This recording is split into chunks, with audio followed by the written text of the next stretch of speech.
एक बात तो साफ तौर पर है, जहां पर अपनी एंटी इनकम्बेंसी केसीआर की है और केसीआर का बड़ा भ्रष्टाचार पकड़ा गया। केजरीवाल वाली पार्टी के साथ केसीआर की बेटी उनको भी जोड़कर और बड़ा भ्रष्टाचार का गढ़ है, वहां तो राहुल गांधी जी को श्रेय देने की बात कह रहे हैं। लेकिन मध्य प्रदेश में राहुल गांधी ने पिछले कुछ समय में एक के बाद एक ताबड़तोड़ रैलियां की। 2-3 महीने पहले माहौल क्या था, दोनों पार्टियों के केंद्रीय नेताओं के आने के बाद माहौल क्या हुआ, तो स्पष्ट तौर पर इसका ब्लेम भी तो किसी को लेना पड़ेगा। उत्तर प्रदेश के अंदर जब प्रवासी मजदूरों की बात होती थी तो राजस्थान की बसों के नंबर, वो ऑटो और रिक्शा और पता नहीं किस किस का नंबर जो दे दिया था, प्रियंका गांधी जी की प्रयोगशाला क्या राजस्थान नहीं थी। अब ये क्या मीठा मीठा गप और कड़वा कड़वा थू। दोनों भाई बहनों ने दोनों स्टेट्स को बर्बाद किया है, जिस प्रकार पूरे खानदान ने इस देश को बर्बाद किया दशकों तक। विदुराव जी, मध्य प्रदेश में मुख्यमंत्री पद का दावेदार कौन?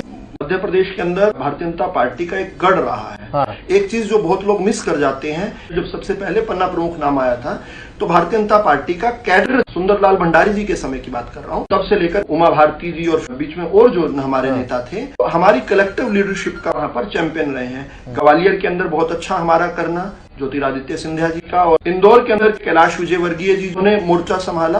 विदिशा के आसपास का क्षेत्र शिवराज सिंह चौहान जी ने, तो महाराज शिवराज और कैलाश विजयवर्गीय जी, नरेंद्र तोमर जी, ज्योतिरादित्य सिंधिया जी, हम एक कलेक्टिव फोर्स के तौर पर लड़ते हैं, क्योंकि हमारा लक्ष्य सत्ता प्राप्ति नहीं है, हमारा पथ का अंतिम लक्ष्य देश को परम वैभवता के शिखर पर पहुंचाना। इसलिए सभी लोग मिलजुल कर लड़ते हैं। जिनका सत्ता प्राप्ति का लक्ष्य होता है, राजस्थान के अंदर एक सीएम अपने डिप्टी सीएम को गद्दार कह के उस पर गद्दारी के, राजद्रोह के केस लगाया।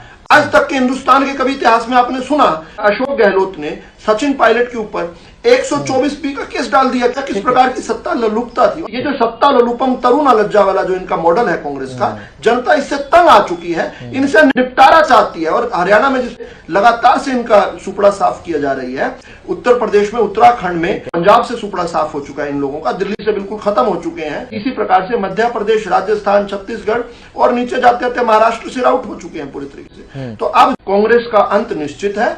इन लोगों को अब चाहिए, खानदान की चमचागिरी बहुत लंबे समय तक कर ली, अब देश की बात करने लगे, देश के गरीब की बात करने लगे।